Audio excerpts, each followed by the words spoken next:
Et si je vous disais que votre potentiel de leader ne se lisait pas sur votre CV, mais sur votre visage? C'est en tout cas la promesse d'un art ancestral qui prétend déceler ce qu'on ignore le plus souvent sur nous-mêmes. Voilà la grande question.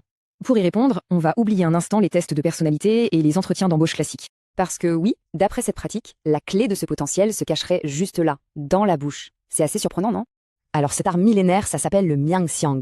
Pour vous donner une idée, imaginez un peu les conseillers des empereurs en Chine ancienne. Eh bien, ils étaient capables, dit-on, de lire le destin et le potentiel d'une personne juste en regardant son visage. En fait, l'analogie la plus simple, c'est de penser au feng shui. Si le feng shui sert à harmoniser l'énergie d'un lieu, le mianxiang, lui, décode l'énergie d'une personne. C'est vraiment vu comme un outil pour observer la nature humaine. Bon, alors commençons ce fameux test. Premier indice, la langue.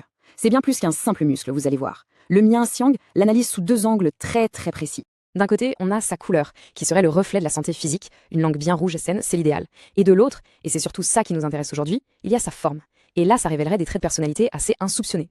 L'interprétation des formes est vraiment fascinante.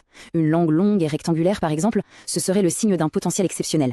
À l'inverse, une langue plus épaisse indiquerait une personnalité peut-être moins flexible, mais d'une loyauté à toute épreuve.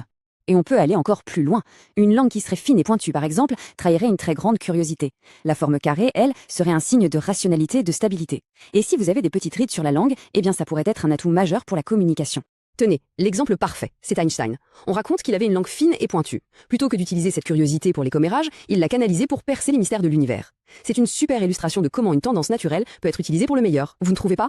Mais attention, la bouche, ce n'est pas que ce que l'on voit. On passe maintenant à l'indice invisible, la voix. Et dans l'art du Mianxiang, elle est parfois considérée comme encore plus révélatrice que le visage tout entier. Il faut savoir que dans la Chine ancienne, certains devins aveugles lisaient le destin d'une personne uniquement à sa voix. C'est dire son importance. C'est vraiment la toute première impression, celle qu'on entend avant même de voir la personne. Elle est vue comme le son de notre énergie vitale. Alors, qu'est-ce que c'est une bonne voix de leader? Selon ses principes, elle doit être forte, claire et transmettre une énergie positive. Une voix qui apaise quand on l'entend. À l'inverse, les voix jugées négatives sont celles qui sonnent un peu tristes ou colériques ou qui manquent tout simplement de clarté.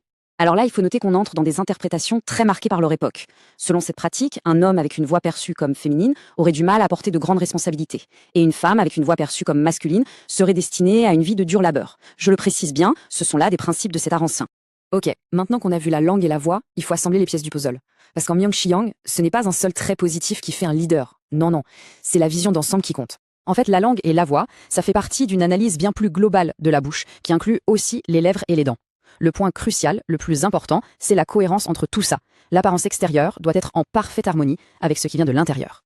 Et c'est vraiment ça, la règle d'or. Vous pouvez avoir des lèvres magnifiques. Si elles sont associées à une voix toute faible ou à une langue qui semble en mauvaise santé, eh bien, ça annule tout le potentiel positif. Dans cet art, c'est l'harmonie qui prime sur la perfection d'un seul détail.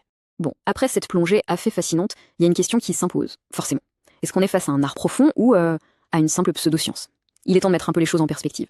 D'un côté, en Chine, le Mianxiang est encore perçu comme une véritable science de l'observation, une façon de décoder les tendances humaines.